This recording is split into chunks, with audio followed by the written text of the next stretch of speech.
Halo Kedan, Assalamualaikum, selamat datang lagi di channel Okezen. Gimana kabar kalian hari ini? Masih jomblo apa udah mendingan? Semoga mendingan ya.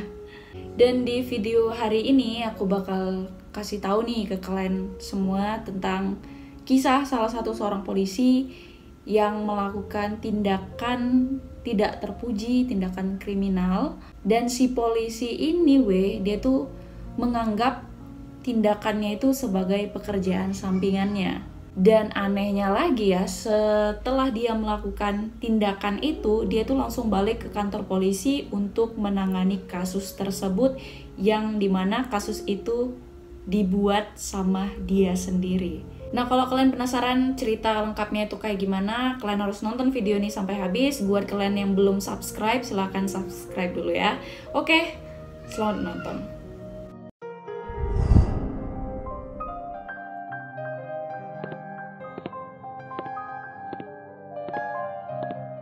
Jadi kisahnya polisi ini itu tuh sebenarnya berasal dari Afrika Selatan. Jadi kalau kalian belum tahu ya, Afrika Selatan itu pada tahun 70-an atau ya bisa dibilang 70-an 80-an itu adalah negara yang sangat berbeda dari yang sekarang gitu. Negara itu di bawah pemerintahannya apartheid. Nah, apartheid itu adalah sebuah sistem pemerintahan ya, yang dimana orang yang berkulit putih itu lebih mayoritas dibandingkan orang yang berkulit hitam. Ya bisa dibilang mayoritas kulit putih itulah yang menguasai daerah itu dibandingkan penduduk yang berkulit hitam. Dan itu adalah masa kemakmuran bagi beberapa orang, kecuali satu dari kesusahan dan penderitaan bagi sebagian besar rakyat di Afrika Selatan Jadi pada saat itu tuh sistemnya pantang menyerah dan itu berdasarkan warna kulit. Oke, lanjut. Nah, awal mulanya itu ada putra seorang jenderal Afrika Selatan dalam pelayanan penjara yang bernama Andre Stander. Itu nampaknya ya dia udah ngatur hidupnya sendiri gitu. Nah, si Stander ini dia tuh udah dipersiapkan untuk berkarir dalam dunia hukum. Ya, dalam dunia penegakan hukum ya. Si Andre Stander ini lulus sebagai siswa terbaik di kelasnya itu kurang lebih tahun 1963. Walaupun pekerjaannya itu kurang dari bintang ya, tapi semua itu mulus-mulus aja. Karena apa?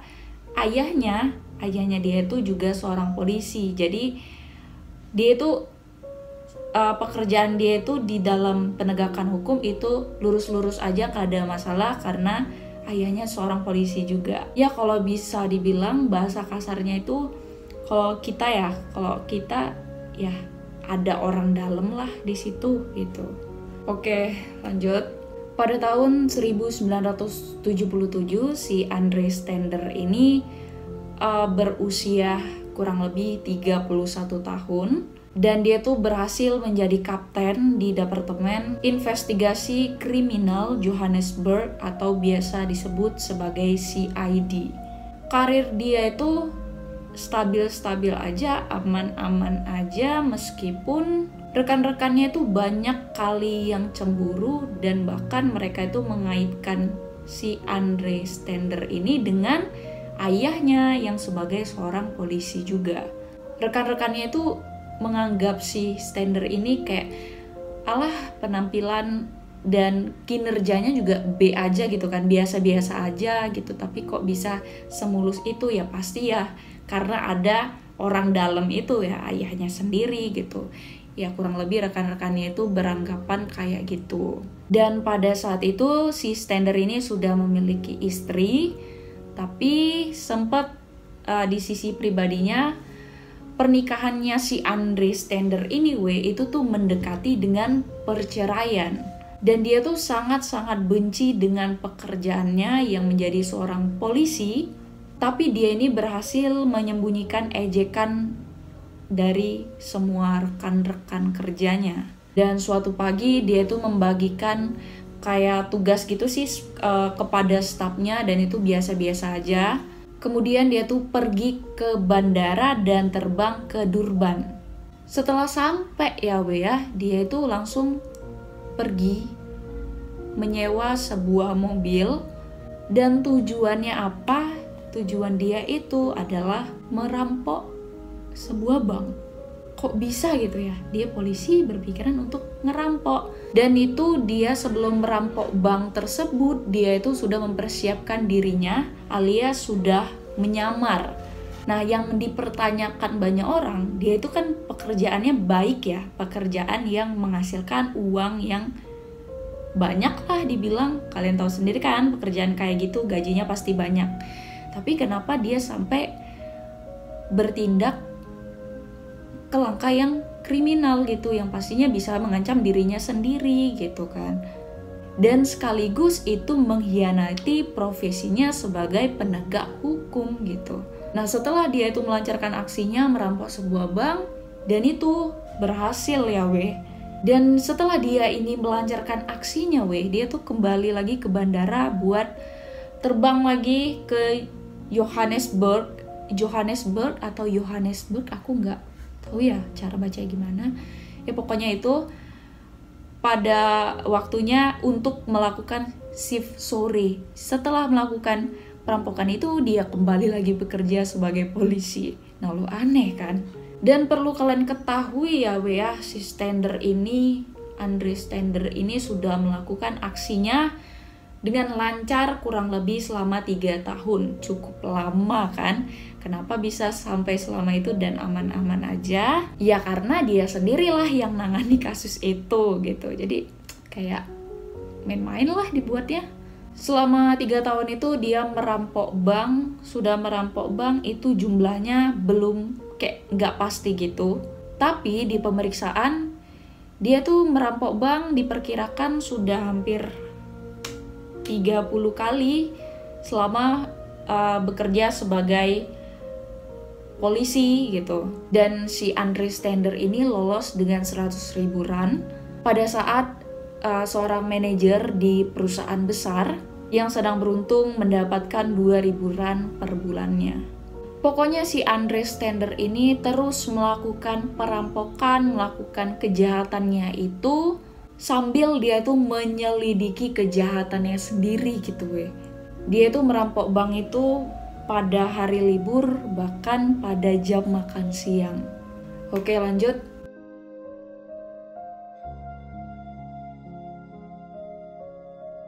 Dan tapi kalian tahu sendiri ya, pepatah mengatakan sepandai-pandainya tupai melompat itu pasti bakal jatuh juga. Nah, seberapa lancar kalian melakukan kejahatan itu nggak bakal happy ending, nggak bakal bertahan lama, pastinya kalian bakal tertangkap. Jadi kalau kalian berbuat kejahatan, ya tinggal tunggu aja lah tanggal penangkapannya gitu. Sama kayak si Andre Stender ini, akhirnya dia berhasil ditangkap weh. Dia tuh ditangkap waktu dia tuh mabuk. Dia masuk ke dalam sebuah acara pesta yang diadakan sama temennya sendiri yang bernama Carl van Deventer, yaitu di dalam sebuah party ya. Jadi antara si Andre Stender ini sama temennya itu ada cekcok, suatu permasalahan yang akhirnya berujung investigasi Van Deventer itu mengakibatkan si Andre Stender ini ditangkap pada tahun 1980 weh. Setelah penangkapan itu semua banyak hal yang kebongkar, termasuk tindakan kejahatan dia sendiri, yaitu dia itu udah puluhan kali merampok sebuah bank di negaranya. Pada saat itu dia dinyatakan bersalah atas tuduhan 15 kasus perampokan bank di akhir tahun itu dan dijatuhkan hukuman 17 tahun penjara. Dan dia ini dipenjara di penjara keamanan maksimum Zonderwater yang biasanya nih itu berarti hukuman mati bagi seorang polisi. Tapi si Stender ini memikat narapidana dan penjaga yang ada di penjara itu. Bahkan ya ternyata dia tuh si Andre Stender ini berteman juga dengan perampok bank lainnya. Salah satunya itu ada George Hallan Hale.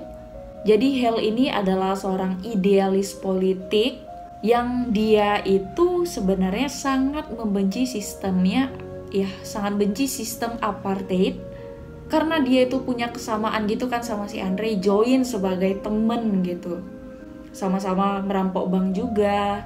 Ditambah lagi ada Patrick Lee, MC Cole yang melengkapi geng mereka. Dan pada akhirnya ya MC Cole ini sama si Andre Stander, MC Cole sama Andre Stander itu berhasil melarikan diri pada tahun 1983 selama kunjungan ke fisioterapis di penjara. Karena mereka ini kabur dari tahanan, supaya mereka ini menghindari perburuan ya, akhirnya mereka ini mutusin lah untuk sembunyi selama 2 bulan sebelum mereka ini kembali mendobrak si Hale itu yang perampok bank juga. Bisa dibilang pada saat itu standar geng itu lagi beraksi gitu. Sampai saat ini tuh gak ada yang tahu ya sebenarnya tujuan si Andre Stander dari penegak hukum pindah menjadi sang kriminal itu kenapa gitu bisa sampai berubah, itu sama sekali nggak tahu penyebabnya apa. Dan si Andre Stander ini dia tuh sudah mengklaim ya, dia tuh terlibat dalam insiden selama pemberontakan Soweto tahun 1976, di mana dia dan polisi-polisi lain itu sudah berhasil menembak lebih dari 20 orang pemprotes kulit hitam. Tapi nggak lama beberapa kolega itu membantah hal itu, mengatakan bahwa Andre Stander tidak bertugas saat ini. Ada kemungkinan Andre Stander ini mengacaukannya itu karena ada insiden lain karena polisi Afrika Selatan pada saat itu tuh sering kali dipanggil untuk menangani kerusuhan sipil yang meningkat di kota-kota melawan rezimnya apartheid. Jadi mereka tuh kayak gak suka lah sama sistem pemerintahannya gitu. Mungkin juga si Andre Stander ini kebanyakan seperti orang Afrika lainnya gitu. Tapi ada juga sedikit klaim alternatif dari beberapa rekannya si Andre Stander ini Mereka bilang bahwa si Andre Stander itu mendambakan kegembiraan dan merasakan sulitlah untuk menyesuaikan diri dengan kehidupan sipilnya setelah menyelesaikan tugas nasional selama perang perbatasan.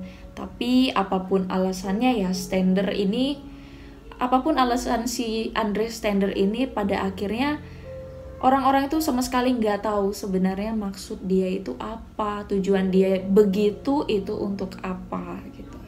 Dan akhirnya setelah melewati banyak hal ya, singkat cerita, Stander ini akhirnya ditangkap pada tanggal 13 Februari tahun 1984, dan pada saat penangkapan dia itu sempat bergulat dengan polisi karena senjata dan senapannya itu meledak, dan Andre Stander ini akhirnya meninggal dunia sebelum ambulan itu datang.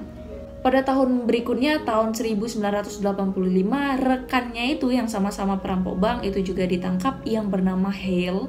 Ia menjalani hukuman penjara di Inggris sebelum diekstradisi ke Afrika Selatan.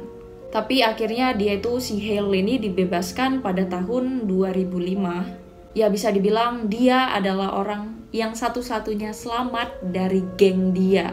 Jadi pada saat itu di Afrika Selatan itu gengnya si Andre Stander, si Hale, dan yang lainnya itu emang lumayan terkenal ya, popularitasnya cukup dikenal bagi banyak orang ya karena tindakan jahatnya itu. Dan kesimpulannya, kisahnya si Andre Stander ini tetap jadi teka-teki sampai saat ini dan bagi banyak orang. Bagi sebagian orang si Andre Stander ini dianggap pahlawan anti-apartheid. Ya karena kalian tahu beberapa orang di situ nggak suka sama rezim itu, sistem pemerintahannya itu nggak suka. Sebagian orang juga bilang bahwa si Andre Stander ini hanya mendambakan kegembiraan dan kemewahan. Dan semua orang itu sampai bertanya-tanya apakah si Andre ini emang seorang pahlawan, apa emang seorang pemberontak, apa emang oportunis gitu.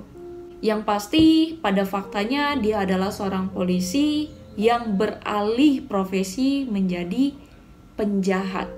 Tapi sayangnya semua orang itu nggak tahu alasan kenapa dia bisa kayak gitu. Jadi emang dialah dengan Tuhannya yang tahu apa niat dia sebenarnya sampai kayak gitu. Oke lah Kedan, itu tadi adalah kisah salah satu seorang polisi yang bernama Andre Stender, yang awalnya dia adalah seorang penegak hukum yang kalian tahu sendiri kan, yang nama penegak hukum itu dilarang keras melakukan kejahatan. Jangankan polisi, kita yang orang biasa juga nggak boleh gitu kan.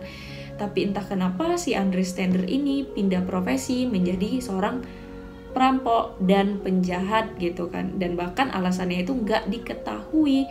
Kalau dibilang dia orang yang banyak duit, iya dia adalah orang yang banyak duit.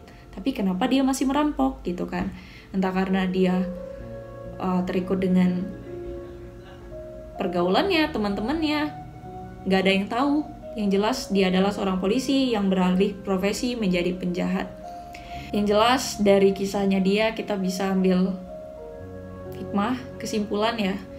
Kita nggak bisa mandang orang dari satu sisi aja kan. Yang namanya manusia itu pasti bisa berubah. Yang jahat bisa berubah jadi baik. Yang baik juga bisa berubah jadi jahat. Semua itu kayak berputar gitulah. Kita sendirilah yang menentukan hidup kita itu kayak apa. Tapi kalau bisa tetap ke arah yang lebih baik gitu ya weh. Oke lah buat Kedan semua, kedan-kedanku yang udah nonton video ini, mau lihatnya jangan lupa like, komen, dan subscribe. Kalian juga boleh share, dan jangan lupa kalian aktifkan loncengnya agar kalian tuh tahu ada updatean terbaru dari channel OKZ. Buat kalian semua yang mau kasih saran, komentar, atau rekomendasi untuk konten aku berikutnya di minggu depan, kalian boleh komen di bawah. Oke, makasih. Assalamualaikum.